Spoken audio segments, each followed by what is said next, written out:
أعوذ بالله من الشيطان الرجيم بسم الله الرحمن الرحيم الحمد لله رب العالمين والصلاة والسلام على أشرف المرسلين سيدنا محمد وعلى آله وصحبه أجمعين. السلام عليكم ورحمة الله وبركاته.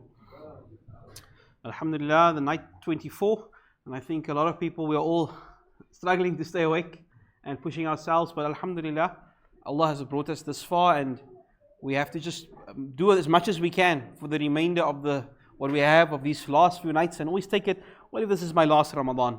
What if I will never see the next Ramadan or the last 10 nights of Ramadan? And so inshallah, hopefully that will be inspiration for us to push forward. Ameen. Our pro tip for this evening, and over the next few nights, we're going to show that getting Allah's mercy is not just in how many rak'ahs you make or how many adhkar you make. That of course counts.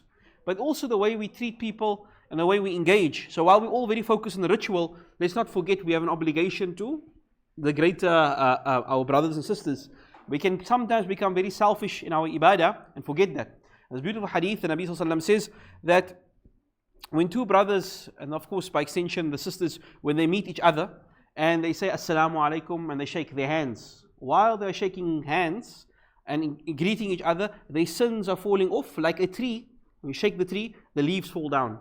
And so mashallah, very simple, easy. You go to a gathering, you go to an iftar or your friends at work, you say Assalamu alaikum, you shake your brother's hand, mashallah, with that you've purified yourself very easily. And so an easy way of getting close to Allah subhanahu wa ta'ala. Allah grant our hearts to be united. Ameen. We continue with Nabi Sulaiman. And as we mentioned, Bani Israel were at their strongest and their mightiest under Nabi Dawood and Nabi Sulaiman. And Allah subhanahu wa ta'ala had given Nabi Dawood the kingdom. He was the king of Bani Israel and he was a Nabi. And Allah would bless him with a son who would be wise as a child already. And even in his childhood, Nabi Dawood noticed that this boy Sulaiman is something special and that he was going to be a Nabi very early on. And so Nabi Sulaiman, the son of Nabi Dawood, he would inherit not only the kingdom, he would become the king after Nabi Dawood, he would also inherit Nubuwah, he would also be a Nabi. And Allah subhanahu wa ta'ala says, وَوَرِثَ سُلَيْمَانَ دَاوُودَ, and Sulaiman inherited from Nabi Dawood. وَقَالَ, and he said to the people, يَا أَيُّهَا النَّاسِ عُلِّمْنَا مَنْطِقَ الطَّيْرِ. So he said to his people, Alhamdulillah, Allah has taught me to understand the birds. Nabi Dawood would make dhikr and the birds would make dhikr with him. Nabi Sulaiman could actually understand the speech of the birds. And he says, وَأُوتِينَ مِن كُلِّ شَيْءٍ, Allah granted me so many things. إِنْ هَذَا لَهُوَ فَضْلُ الْمُبِينَ. And this is a truly great blessing from Allah. It is truly a great blessing from Allah subhanahu wa ta'ala. And Allah subhanahu wa ta'ala mentions of the things we had given Nabi Dawood. Allah says, وَحُشِرَ لِسُلَيْمَانَ, to Nabi Sulaiman, وَحُشِرَ لِسُلَيْمَانَ جُنُودٍ مِنَ الْجِنِّ وَالْإِنسِ وَالطَّيْرِ. That his army, Nabi Sulaiman's army, inside of it had jinn. He could control the jinn. And of course it had people. And it had birds, animals in his army. فَهُمْ يُوزَعُونَ. And they were all marching in order. Nabi Sulaiman had a mighty army.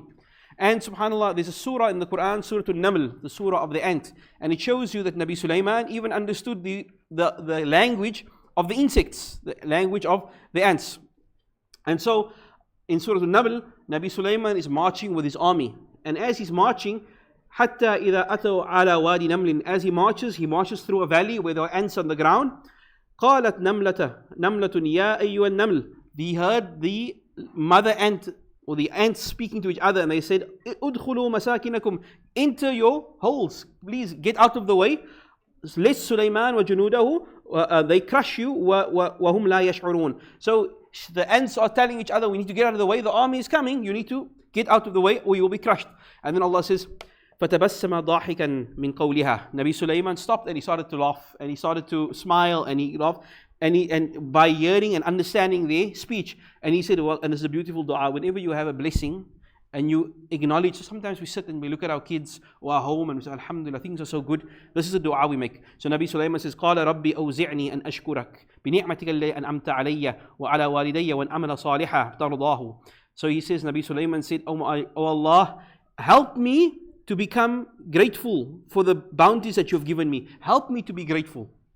Show me how to please you with gratitude for all the favors you have given me and the favors you've given my parents, that I am, and allow me to do righteous deeds that pleases you. Let me use the blessings you've given me so that you may please you.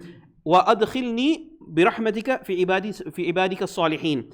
So, and let me be amongst your righteous servants. All of this, what does it mean to have money and wealth and power if I'm not a righteous person? He's saying, Ya Allah, allow me to do, let all these blessings you've given me, let it be so that I may please you, Ya Allah.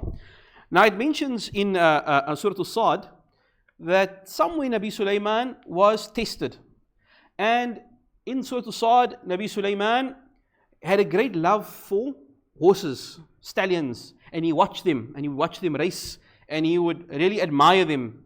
And one day he was so engrossed in a race that when he looked up, the sun had set, and he missed Asr. This is in Surah Sad. And he became very, very distraught. And he said, like after this, he let all his horses go. He released them. He didn't want to have anything to do with horses anymore. And he felt really bad because he had missed the salah without, not consciously, but he had forgotten the time. And then Allah subhanahu wa ta'ala will test him. Allah says, وَلَقَدْ فَتَّنَّا سُلَيْمَانَ وَأَلْقَيْنَا عَلَى كُرْسِهِ جَسَدًا ثُمَّ أَنَابَ. And indeed, we tested Sulaiman, and we placed on his throne jasadan. Jasad, what does it mean? Jasad, it means a body.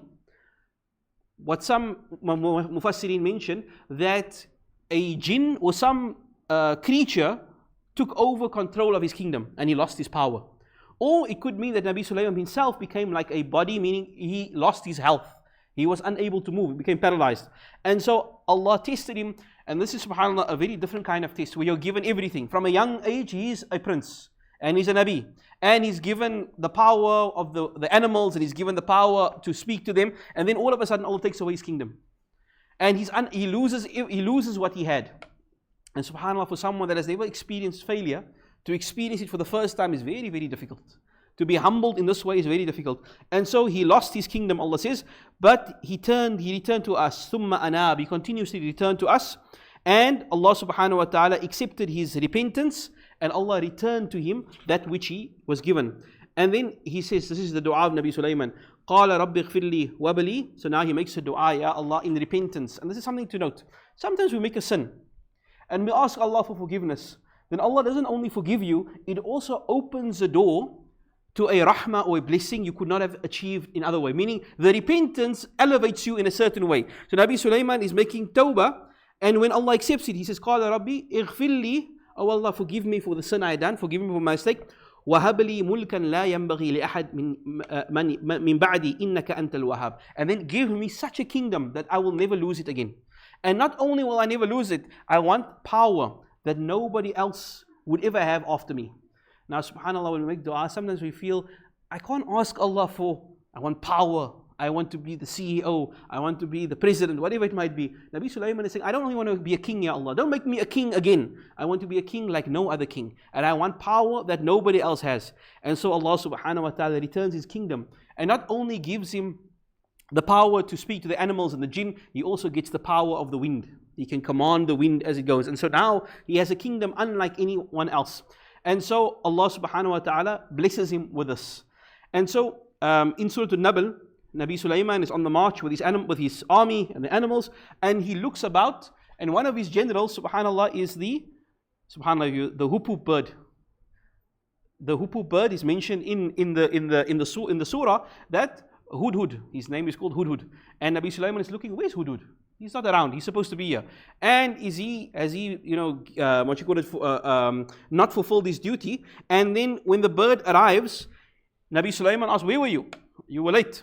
And the bird says to Nabi Sulaiman, I flew, and inni wajadtu imra'ah tamlikuhum wa utitu min kulli shay'in wa laha arshun azim. That I came upon a kingdom whose ruler was a queen, a mighty queen. There's a kingdom, and she's a mighty queen, and Allah had blessed this kingdom with a lot. They had a lot of things. I found a woman ruling over them, and she has been given all things that one could possess as a ruler of the earth, and she has, and the symbol of her power is they have a huge and unbelievable throne. The throne that she sits on is something magnificent. However, the bird says, وَجَدْتُهَا وَقَوْمَهَا. We found her and her people يَسْجُدُونَ لِلشَّمْسِ. They are worshipping the sun. مِن دُونِ اللَّهِ. They're not worshipping Allah, they're worshipping the sun. وَزَيَّنَ لَهُمُ الشَّيْطَانِ, and shaitan had deceived them, shaitan had tricked them. أَعْمَالَهُمْ فَصَدَّهُمْ عَنْ سَبِيلِهِ فَهُمْ لَا يَهْتَدُونَ, and shaitan had deceived them and has barred them from Allah's way, so they have no guidance. And so Nabi Sulaiman says we need to rectify these people. And so Nabi Sulaiman sends a letter to Bilqis. The queen's name is Bilqis. And he sends a letter to her. And this is subhanAllah in Surah An-Naml. This is the surah, interesting point to note. There's something interesting in Surah An-Naml. It's the only surah with two Bismillahs in it. The beginning part is Bismillah. And then when he writes the letter, now Bilqis opens the letter. So she says, Innahu min Sulaiman. So now Bilqis gets the letter. And she says to her people, I received a letter from King Solomon, King Sulaiman. And when she reads it, Wa innahu, and it begins, Bismillahir Rahmanir Rahim. So the letter began in the name of Allah, the most merciful, most kind. Ala ta'lu alayhi wa utuni muslimin. And he says to them, you need, but he says, in the name of Allah, the most merciful, the most gracious, but you not exalted against me, but come to me as Muslimin. He says, I summon you, Bilqis, and your people to come to me in submission. So Bilqis says, what do we do? A bigger enemy, a bigger power is telling me I need to come, present yourself before me. As Muslims, Muslim means surrender to me. You must surrender to me. And so she asks her counsel, and she's a wise lady. She says, what should we do? So they said, we are strong. Let us fight. If you want to fight, we'll fight. But if you want to negotiate with him, you can negotiate with him. So she says, okay, I have a better idea. Let's not fight, and let's not try to enter into a negotiation. Let me give him tribute. I'm going to send him gifts and money. Maybe this will appease him. So she gives him a lot of gifts. And when Nabi Sulaiman receives it, he says, I don't need any of this. You can keep your gifts for you. What Allah has given me is far greater than whatever gifts you can give me. I insist, Bilqis, you need to present yourself personally here and your people, and you need to surrender. And so she says a very powerful thing. She says, whenever you go to war, you'll find that when there's conflict, the people who are most honored in a society become, when the country is overthrown, they become the most abased. The kings, the queens, the rich, they get taken and they're on the streets. So I don't want this for my kingdom. I will go meet him. So she says, okay, fine, Sulaiman, I don't want a war with you. I'm going to come and I will meet you so we can discuss person to person. And as she's coming on her way, now remember Hudud, the bird, said the thing that her people are very proud of is this throne. Every kingdom has their symbols. Maybe in Dubai it's the Burj Khalifa. In Paris it's the Eiffel Tower. So Nabi Sulaiman says, who will bring me this throne? Bring me this throne, so that when she comes here, her throne must be here before she arrives. To show her that this is not normal power you're dealing with. This is from Allah subhanahu wa ta'ala.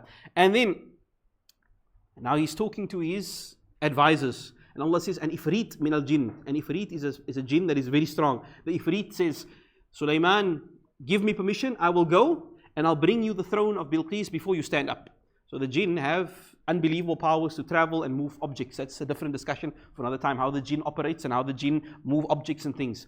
And interestingly, another man, the Quran says, a man who knew the book. What book is this? Allah Alam, what book is this? It would appear he knew some science.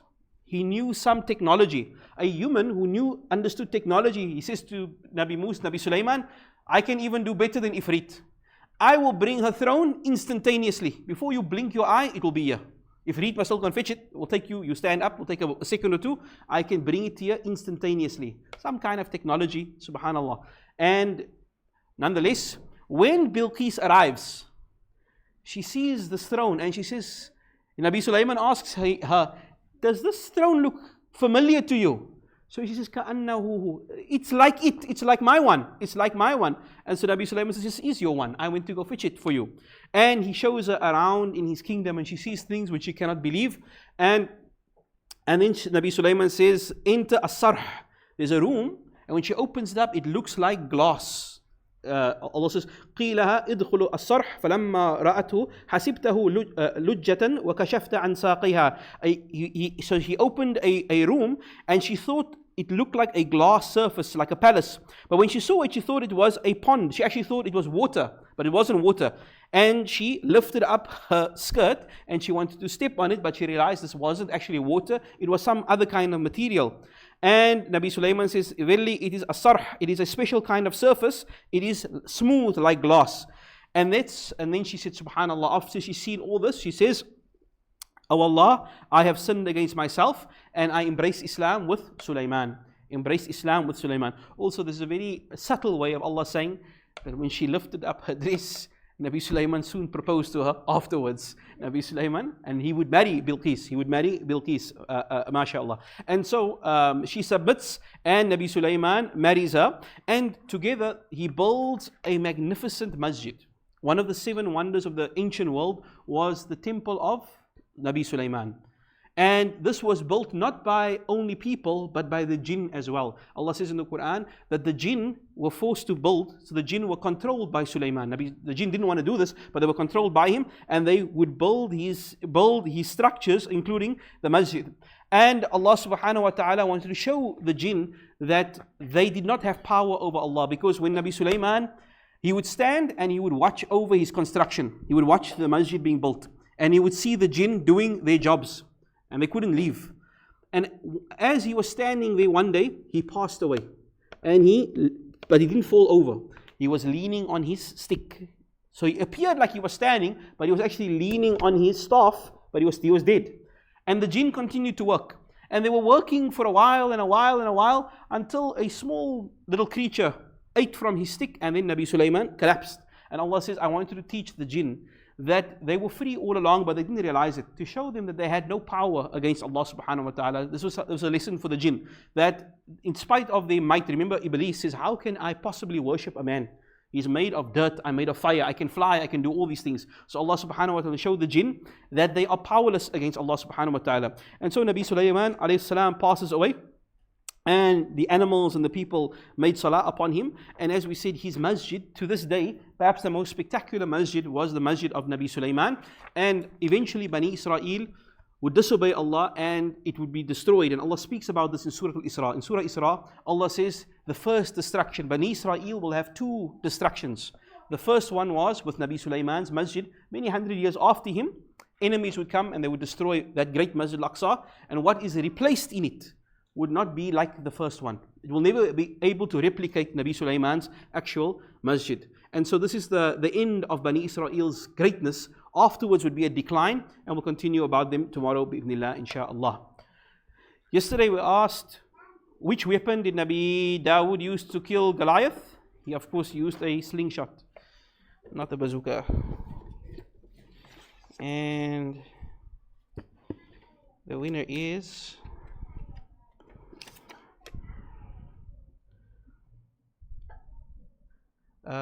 Abashia Achilles. Shia? Am I pronouncing it? Achilles? No?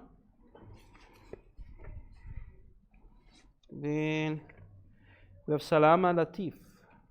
Shia? She is here. Okay, mashallah. And then Walid Fisher. Is Walid not here? Ridwan Adams. Okay, mashallah. Ridwan Adams, mashallah. Okay, alhamdulillah. And tonight's question, what type of bird was Nabi Sulaiman looking for? A pigeon, a hoop, a hummingbird, or a crow? Which type of bird? One last announcement, that fitrah, please, you need to give your fitrah, of course, before Eid. But obviously for us to distribute it, sooner the better. We are collecting the fitrah now. How much is fitrah, subhanallah? What's fitrah? 83 rand? How much? 84 rand. So fitrah, 84 rand per person. Please bring it to the masjid if you want it to be distributed. 84 rand, we'll give it to Buta Talib before Thursday, bi'idhnillah. Shukran. Assalamu alaikum wa barakatuh.